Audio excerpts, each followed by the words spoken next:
Halo guys, balik lagi dengan Efek Anime. Hari ini kami akan membahas pembahasan yang menarik seputar apa yang akan dilakukan oleh Angkatan Laut untuk bisa mendominasi lautan kembali. Mengingat mereka telah menerima kekalahan telak dari insiden Marijoa sampai membiarkan adanya dua Yonko baru menggantikan era lama. Lalu apakah yang akan dilakukan oleh Sakazuki selanjutnya? Tapi sebelum kita menuju topik utama, jangan lupa untuk klik subscribe dan nyalakan lonceng notifikasinya agar selalu mendapatkan update seputar informasi anime dari kami. Dan berikut penjelasan bajak laut topi jerami akan diincar oleh pemerintah dunia versi Efek Anime. Seperti yang kalian tahu, dalam dunia baru sedang tidak baik-baik saja. Lantaran ada banyak sekali insiden yang terjadi secara bersamaan. Yang mana hal ini pasti membuat petinggi Angkatan Laut menjadi pusing dan harus melakukan sesuatu. Bila mereka tidak bergerak, maka lama-kelamaan dunia ini akan didominasi oleh bajak laut. Tentu saja ini adalah tugas yang sangat sulit untuk Sakazuki. Sampai-sampai dia berkata bahwa ia menjadi pemimpin di era yang salah.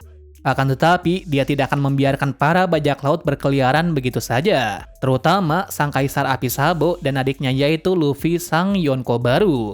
Di dalam percakapan itu, Akainu mengatakan kalau ia akan menyerang dari segala sisi. Yang artinya, dia akan menggerakkan armadanya untuk bisa menangkap mereka semua. Yaps, pastinya untuk melakukan ini dia harus mengerahkan banyak kapal perang dan armada. Dikarenakan musuhnya sekarang bukan bajak laut biasa. Jadi mau tidak mau Angkatan Laut harus menurunkan Admiral untuk bisa menangkap topi jerami dan Sabo. Lalu siapakah yang akan Akainu incar pertama? Sudah pasti jawabannya adalah Luffy. Kenapa demikian? Dikarenakan sejak dulu Akainu sudah ingin membunuhnya. Terlebih lagi dia adalah putra dari Dragon sang revolusioner. Akan tetapi jika dia menyerang para revolusi dipastikan mereka juga akan kewalahan. Kenapa bisa seperti itu? Sekarang musuh yang harus segera Akainu hapuskan adalah para bandit atau pembunuh bayaran dari Cross Guild. Yang mana bisa dipastikan organisasi ini akan membuat Angkatan Laut kesusahan untuk bergerak secara leluasa. Bisa dibilang semua pencari bounty akan berpihak kepada Cross Guild. Alasannya sangat simpel, yakni sekarang bajak laut bisa mencari uang dengan melawan pemerintahan. Sekaligus juga membalas apa yang dilakukan oleh pemerintah dunia kepada bajak laut. Tak hanya itu saja, bila semua bandit dan bajak laut bergabung menjadi satu dalam organisasi Cross Guild, maka besar kemungkinan kelompok ini akan bisa menyaingi pemerintahan sendiri. Sangat cocok dengan apa tujuan dari Crocodile membentuk organisasi ini. Sedikit informasi nih, sebenarnya Crocodile sudah tahu bahwa pemerintahan akan takut dengan organisasi yang dibuatnya bersama Mihawk. Lantaran semua sudah tahu kalau Mihawk sangatlah kuat. Bukan kuat saja, dulu Mihawk juga dikenal dengan pemburu Angkatan Laut. Yang mana dengan kehilangan Mihawk, Angkatan Laut seperti kehilangan sepertiga kekuatannya. Mengingat jika kalian tahu pada saat perang Marineford, semua sangat-sangat terkejut saat Mihawk mau ikut berperang. Padahal Mihawk adalah tipikal orang yang tak mau disuruh. Sudah pasti bukan hanya itu saja, melainkan para Admiral sepertinya juga ingin mengetahui kekuatan dari Mihawk yang sebenarnya. Konon katanya dia pernah bertarung dengan Shanks di masa lalu, yang artinya level dari Mihawk ini sudah selevel dengan Yonko. Maka dari itu jika sekarang Mihawk dalam kubu musuh akan sangat sulit untuk menghancurkan organisasi tersebut.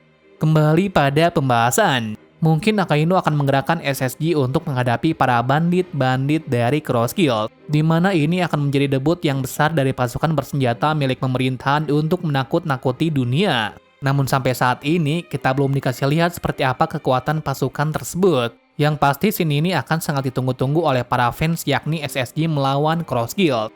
Setelah hal tersebut sesuai rencana dan setidaknya bisa menahan gempuran dari Cross Guild, maka dengan begitu Akainu bisa mengincar bajak laut topi jerami. Nah, kenapa kami sangat yakin Akainu akan mengejar kelompok topi jerami? Alasan pertama ialah karena dia sangat benci dengan Margadi. Apalagi Luffy adalah orang yang diharapkan oleh Shirohige. Alasan kedua adalah karena Gorosei memintanya untuk membunuh Luffy apapun yang terjadi. Mengingat CP0 tidak berhasil membunuhnya sebelumnya. Bahkan akibat hal itu pula membuat Luffy membangkitkan kekuatannya.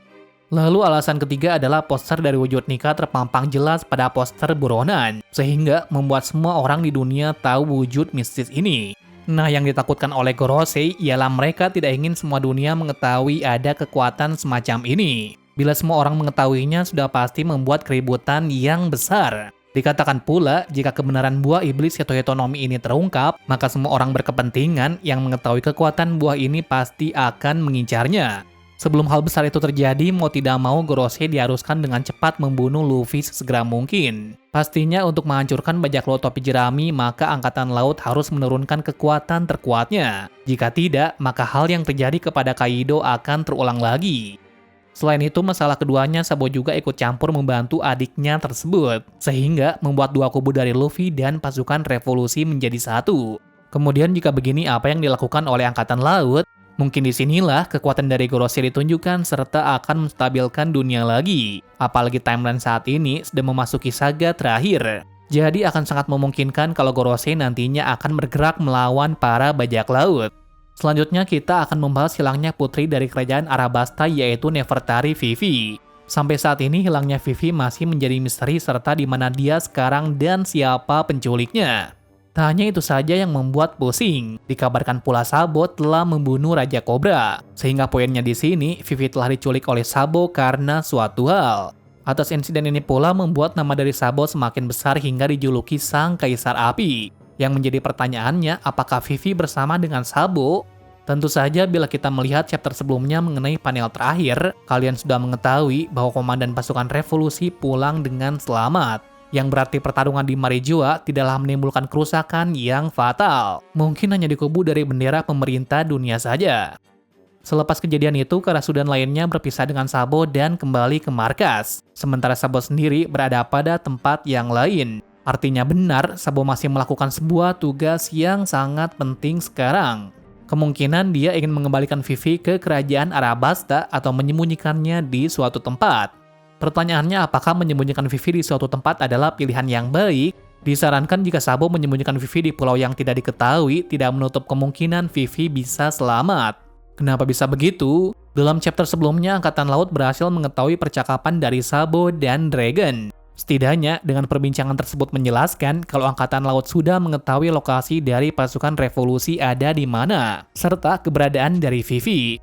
Namun kami memiliki teori lain, guys.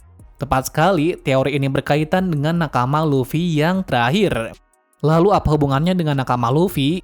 Begini penjelasannya. Menurut kami, Sabo membawa Vivi ke tempat yang paling aman dan juga gila. Dia tidak membawa Vivi ke sebuah tempat terpencil atau apapun itu, melainkan dia akan membawa Vivi kepada adiknya. Betul sekali guys, dia adalah Monkey D. Luffy.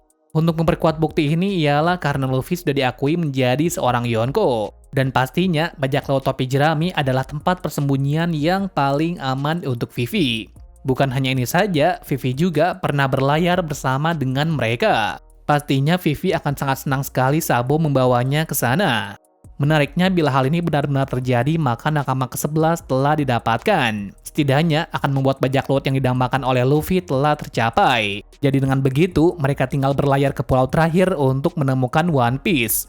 Pastinya Luffy yang mendengar kabar Sabo membunuh Raja Cobra akan sangat terkejut. Karena tidak mungkin Sabo melakukan hal sekeji itu. Apalagi kerajaan Arabasta adalah teman mereka. Jadinya, kalau Sabo tidak menuju ke tempat Luffy, maka Luffy akan mencari tahu keberadaan dari Sabo dan menanyakan kebenaran tersebut. Bagaimana menurut kalian mengenai teori ini? Berikan penjelasan kalian di bawah. Terima kasih sudah menonton video ini dan sampai jumpa di video selanjutnya.